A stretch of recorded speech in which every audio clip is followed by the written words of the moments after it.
Hello dear students, good morning to all of you. RS UP board exam में आप सबका स्वागत है। आज की क्लास में इंटरमीडिएट के सब्जेक्ट केमिस्ट्री के चैप्टर नंबर 1 सॉलिड स्टेट ठोस अवस्था के एक मोस्ट इम्पोर्टेंट क्वेश्चन को कराएंगे, जो कि आपका बोर्ड एग्ज़ाम में पूछा जाता है कि ठोसों के गुण को विस्तार में समझाइए, कि ठोसों के गुण क्या क्या होते हैं, आप उनको विस्तार से समझाइए। तो जैसा कि आप देख पा रहे हैं कि लिखा है ठोसों के गुण, प्रॉपर्टी ऑफ सॉलिड्स, यानी कि ठोस के अंदर जो होता है तुम्हारा क्या क्या प्रॉपर्टी होती हैं। तो ठोसों में दो प्रकार के गुण पाए जाते हैं, जो तुम्हारे मुख्यतः होते हैं ठोसों में, सॉलिड्स में वो दो प्रकार के प्रॉपर्टी पाई जाती है। नंबर 1 है विद्युतीय गुण, नंबर 2 है चुंबकीय गुण, मतलब कि electricity property and magnetic property. तो देखते हैं पहले इलेक्ट्रिसिटी प्रॉपर्टी, मतलब कि विद्युतीय गुण की विद्युतीय गुण क्या क्या होते हैं एक ठोस में। तो कह रहा विद्युतीय गुणों के आधार पर ठोसों को 3 वर्गों में वर्गीकृत किया जा सकता है। मतलब कि कोई भी एक ठोस है, उसमें हमको कैसे पता करेंगे कि विद्युतीय गुण है, तो उसके अंदर कौन कौन से हैं। तो उसके आधार पर हम जो ठोस हमारे होते हैं उसको 3 वर्गों में, मतलब 3 क्लास वर्गों में वर्गीकृत क्लासीफाइड किया जा सकता है। नंबर 1 है चालक, नंबर 2 है विद्युरोधी, नंबर 3 है अर्धचालक, मतलब कि तुम्हारा चालक हो गया, नंबर 2 हो गया विद्युरोधी, नंबर 3 हो गया अर्धचालक। अब देखते इन तीनों की डेफिनेशन एक एक करेंगे, पहले चालक की, फिर विद्युतरोधी, फिर तुम्हारे अर्धचालक की। चालक क्या होता है, विद्युरोधी ठोस क्या होता है, अर्धचालक क्या होता है। तो नंबर बात आती है तुम्हारी चालक की, चालक क्या होता है। तो चालक वे पदार्थ जो विद्युत का संचालन करते हैं, मतलब कि वे पदार्थ होते हैं जो विद्युत का संचालन करते हैं, अर्थात विद्युत के सुचालक होते हैं, विद्युत चालक कहलाते हैं। मतलब कि ऐसे पदार्थ जो विद्युत का संचालन करते हैं या विद्युत के सुचालक होते हैं, मतलब जिनसे विद्युत धारा सरल रूप से प्रवाहित हो सकती है, वही होते हैं तुम्हारे विद्युत चालक कहलाते हैं। कह रहा सभी धातुएं, मतलब कि धात्विक ठोस, मतलब सभी धातुएं, कोई भी धातु तुम्हारी विद्युत के सुचालक होती है। मतलब जितनी भी तुम्हारी धातुएं हैं, लोहा ले लो, सोडियम ले लो, मैग्नीशियम ले लो, जिंक ले लो, सिल्वर ले लो, सभी जितनी भी धातुएं तुम्हारी हैं वो सब तुम्हारी विद्युत की सुचालक होती हैं। जैसे तुमको एग्जाम्पल में लिखना है, सभी धातुएं जैसे सोडियम, मैग्नीशियम, जिंक, सिल्वर, एजी होता सिल्वर, आदि आदि तुम्हारी क्या है, विद्युत की सुचालक हैं। इसलिए तुम्हारे सभी जो एग्जाम्पल हैं, तुम्हारी सभी धातुएं होती हैं वो चालक के अंतर्गत आती हैं। अब देखते हैं इसका दूसरा टाइप, विद्युत रोधी, यानी कि तुम्हारा विद्युत रोधी क्या होता है।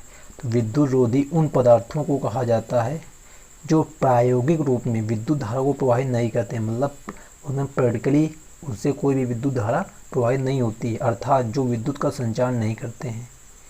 सीधे शब्दों में कह सकते हैं कि ऐसे पदार्थ जिनमें कोई भी विद्युत धारा का प्रवाह नहीं होता है, उसे हम विद्युत रोधी पदार्थ कहते हैं।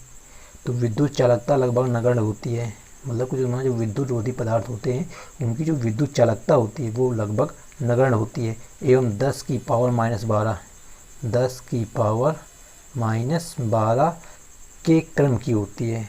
जो तुम्हारी विद्युत चालकता होती है विद्युत रोधी पदार्थ की, वो होती है 10 की घात -12 के क्रम की होती है। एग्जाम्पल जैसे तुम्हारा है लकड़ी, प्लास्टिक, रबड़, फास्फोरस आदि, ये तुम्हारे सभी हैं विद्युत रोधी या अचालक भी इनको कह सकते हो। जो विद्युत रोधी होते हैं उनको दूसरे शब्दों में अचालक भी कह सकते हैं, क्योंकि इनसे कोई भी विद्युत धारा का प्रवाह नहीं होता है। लकड़ी है तुम्हारी, सूखी लकड़ी होती है, उसमें विद्युत धारा नहीं प्रवाहित। प्लास्टिक ले लो, उसमें भी तुम्हारी जो धारा होती है इलेक्ट्रिक करंट वो भी प्रवाहित नहीं होती। अब बात आती है नंबर 3 अर्धचालक की, जो तुम्हारा होता है सेमी कंडक्टर। कि जो तुम्हारा सेमी कंडक्टर होता है उसमें क्या कंडीशन होती है। तो कह रहा जिन पदार्थों में या जिन ठोस पदार्थों की चालकता चालक तथा विद्युत रोधी पदार्थों के मध्य होती है, मतलब कि ऐसे पदार्थ जिनकी जो विद्युत चालकता होती है चालक पदार्थ और विद्युत रोधी पदार्थ के मध्य होती है, अर्थात उन्हें हम कह सकते हैं कि विद्युत के चालक एवं सुचालक दोनों को गुण प्रदर्शित करते हों। यानी ऐसे पदार्थ जिनमें पदार्थ के चालक और विद्युत रोधी दोनों के जो गुण है ना वो हमको मिलते हों, उसे हम कहते हैं अर्धचालक कहते हैं। तो इसमें लिखा है तुम्हारा जिन ठोस पदार्थों की चालकता चालक तथा विद्युत रोधी पदार्थों के मध्य होती है उन्हें अर्धचालक कहा जाता है, अर्थात वे पदार्थ जो विद्युत के सुचालक एवं कुचालक दोनों के गुण प्रदर्शित करते हैं उन्हें अर्धचालक कहते हैं। इनकी चालकता 10 की पावर -5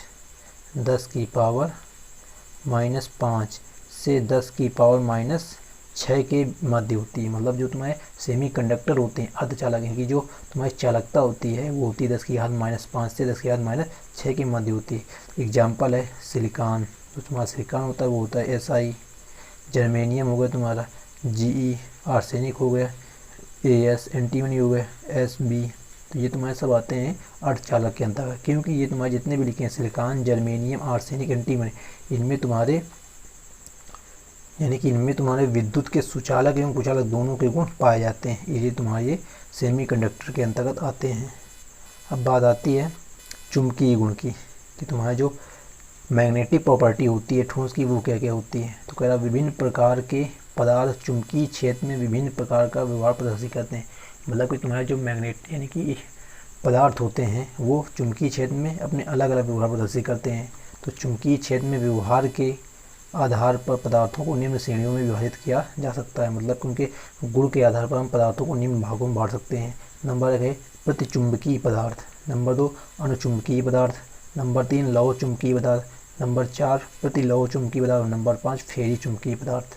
तो देखते हैं इनकी डिफिनेशन की। प्रतिचुंबकीय पदार्थ क्या होता है, अणुचुंबकीय पदार्थ क्या होता है, लौह चुंबकीय पदार्थ क्या होता है और प्रतिलौह चुंबकीय पदार्थ होता है, और फेरी चुंबकीय पदार्थ क्या होता है और इनके एग्जाम्पल क्या होते हैं। देखते हैं एक एक करके। बात आती है प्रतिचुंबकीय पदार्थ की, कि तुम्हारा प्रतिचुंबकीय पदार्थ क्या होता है। तो कह रहा है जो पदार्थ चुंबकीय क्षेत्रों द्वारा दुर्बल रूप से प्रतिकर्षण होते हैं। मतलब कि चुंबकीय क्षेत्र में जो उसका चुंबकत्व का गुण है वो कैसा होता है, दुर्बल होता है, तो प्रतिचुंबकीय पदार्थ कहलाते हैं। इनमें उपस्थित सभी इलेक्ट्रॉन युग्मित होते हैं। मतलब कि जो हमारे प्रतिचुंबकीय पदार्थ होते हैं इसमें जो इलेक्ट्रॉन उपस्थित होते हैं उनकी जो प्रकृति होती है वो कैसी होती है, युग्मित होती है। इस प्रकार युग्मित इलेक्ट्रॉनों द्वारा उत्पन्न आघूर्णों का मान शून्य होता है। और इसमें युग्मित इलेक्ट्रॉन होंगे तो युग्मित इलेक्ट्रॉनों द्वारा जो उत्पन्न आघूर्ण होगा उसका मान तुम्हारा क्या होगा, शून्य होगा। यही कारण है कि युग्मित इलेक्ट्रॉनों युक्त पदार्थ प्रतिचुंबकीय प्रकार के होते हैं, क्योंकि इसका जो तुम्हारा होता है चुंबकीय आघूर्ण वो मान शून्य होता है। तो इसी कारण से तुम्हारी जो युग्मित इलेक्ट्रॉन युक्त जो पदार्थ होता है वो किस प्रकार का होता है, प्रतिचुंबकीय प्रकार का होता है। तो ये हो गई तुम्हारी प्रतिचुंबकीय पदार्थ की से संबंधित कुछ इंपॉर्टेंट पॉइंट। तुमको याद रखना है कि इसमें ये पॉइंट तुमको याद रखना है कि जो पदार्थ चुंबकीय क्षेत्र द्वारा दुर्बल रूप से प्रतिकर्षित होते हैं और जिसमें युग्मी इलेक्ट्रॉन पाए जाते हैं, और उनका जिसमें युग्मी इलेक्ट्रॉन पाए जाएंगे उनका क्या होता है, आघूर्ण का मान तुम्हारा शून्य होता है। बस ये तुमको पॉइंट इसमें याद रखने, बस की डिफिनेशन बन जाएगी। अब एग्जाम्पल की बात आई, एग्जाम्पल TiNa2 NaCl बेंजीन, ये तुम्हारे सब प्रतिचुंबकीय पदार्थ हैं। अब सेकंड है B नंबर अणुचुंबकीय पदार्थ। अणुचुंबकीय पदार्थ के अणुचुंबकीय पदार्थ क्या होते हैं, तो जिन पदार्थों में एक या एक से अधिक अयुग्मित इलेक्ट्रॉन उपस्थित होते हैं तथा चुंबकीय क्षेत्र द्वारा प्रबल रूप से आकर्षित होते हैं। मतलब कि ऐसे पदार्थ जिनमें एक या एक से अधिक अयुग्मित इलेक्ट्रॉन उपस्थित होते हैं और चुंबकीय क्षेत्र में अगर उनको रखते हैं तो प्रबल रूप से मतलब कि बहुत तेज़ी से चुंबक की ओर आकर्षित होते हैं, अणुचुंबकीय पदार्थ कहलाते हैं। अब कह रहा है संक्रमण तत्वों के आयनों, तुम्हारे संक्रमण तत्व होते हैं उनके के आयनों और यौगिकों में सामान्यतः अयुग्मित इलेक्ट्रॉन उपस्थित होते हैं। तो तुम्हारे जो संक्रमण तत्व होते हैं और जो यौगिक होते हैं यानी संक्रमण तत्व के आयन और यौगिक जो होते हैं उनमें अयुग्मित इलेक्ट्रॉन अधिकतर पाए जाते हैं, इसलिए ये अणुचुंबकीय होते हैं। ये संक्रमण तत्वों के तुम्हारे आयन और यौगिक दोनों ही क्या होते हैं, अणुचुंबकीय होते हैं। उदाहरण है CO++, मतलब कि कोबाल्ट और ++, ये तुमको ऊपर प्लस लगाने हैं, निकिल Na ऊपर लगाना है ++, या फेरस Fe++, या Fe++ होता है तुम्हारा फेरिक। इस प्रकार Mn++ मैग्नीज हो गए। तो ये तुम्हारे हो गए एग्जाम्पल किसके, अणुचुंबकीय पदार्थ के। अब बात आती है लौह चुंबकीय पदार्थ की, कि लौह चुंबकीय पदार्थ तुम्हारे क्या क्या होते हैं। तो लौह चुंबकीय पदार्थ वे पदार्थ जो चुंबकीय क्षेत्रों द्वारा प्रबल रूप से आकर्षित हो जाते हैं। और तुम्हारे जो लौह चुंबकीय पदार्थ हैं वो और ही जल्दी से आकर्षित हो, यानी कि ये तुम्हें अणुचुंबकीय पदार्थ से भी प्रबल होते हैं। ये तुम्हारे चुंबक में रखते हैं तो तुरंत चुंबक की ओर ये आकर्षित हो जाते हैं तथा चुंबकीय क्षेत्र की अनुपस्थिति में भी स्थायी चुंबक प्रदर्शित करते हैं। मतलब अगर चुंबकीय क्षेत्र नहीं है वहाँ पे तो भी ये स्थायी चुंबकत्व का गुण इनके अंदर पाया जाता है। तो वही पदार्थ होते हैं लौह चुंबकीय कहलाते हैं। एग्जाम्पल है आयरन, कोबाल्ट, निकिल। तुमको एक बात पता होगी कि अगर आयरन जो होता है उसको बहुत समय तक हम पृथ्वी के अंदर गाड़ देते हैं तो धीरे चुंबक बन जाता है, इसीलिए तुम्हारा इसमें लौह चुंबकीय पदार्थ का गुण पाया जाता है आयरन में तुम्हारा। इसी प्रकार कोबाल्ट, इसी प्रकार निकेल होता है तुम्हारा। तो बात आती है इसके चौथे गुण की, प्रतिलौह चुंबकीय पदार्थ की। प्रतिलौह चुंबकीय पदार्थ तुम्हारा क्या होता है? देखो प्रतिलौह चुंबकीय पदार्थ तो वे पदार्थ जिनमें अयुग्मित इलेक्ट्रॉन उपस्थित होते हैं, मतलब कि ऐसे पदार्थ जिनमें अयुग्मित इलेक्ट्रॉन उपस्थित होते हैं किंतु उनका जब आघूर्ण शून्य होता है, प्रतिलौह चुंबकीय पदार्थ कहलाते हैं। मतलब कि उनका जो आघूर्ण होता है वो तुम्हारा क्या होता है? शून्य होता है, आघूर्ण का मान शून्य होता है, प्रतिलौह चुंबकीय पदार्थ कहलाते हैं।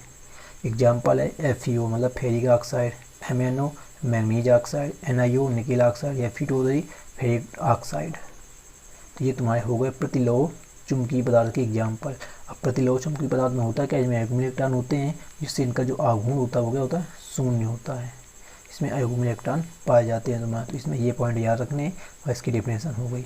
अगली और लास्ट डेफिनेशन है तुम्हारी फेरी चुंबकीय पदार्थ की।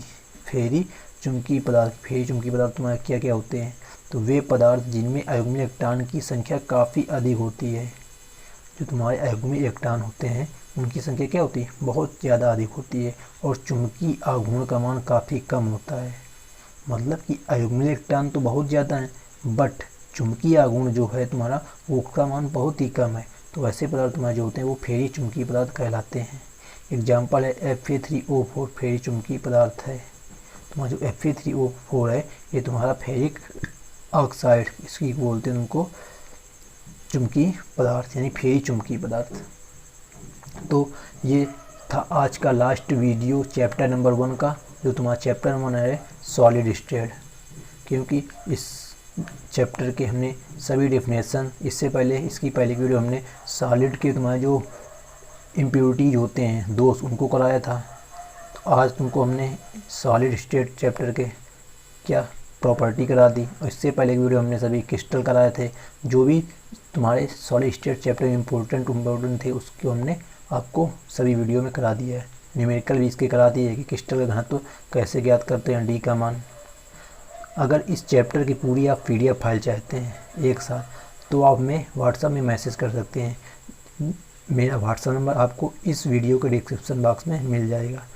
तो दोस्तों वीडियो कैसी लगी? अगर वीडियो अच्छी लगी हो तो प्लीज़ वीडियो को लाइक करना और अपने सभी दोस्तों के साथ भी इस वीडियो को शेयर करना, जिससे उनकी भी हेल्प हो सके और वे भी अपने एग्ज़ाम की प्रिपरेशन बेहतर ढंग से कर सके। तो thanks for watching this video. जय हिंद, जय भारत। मिलते हैं नेक्स्ट वीडियो में, जब तक के लिए जय हिंद, जय भारत। आपका नेक्स्ट चैप्टर है सॉल्यूशन यानी कि विलियन से संबंधित आपको इम्पोर्टेंट डेफिनेशन अगली चैप्टर में हम वीडियो में यानी कि कराएंगे।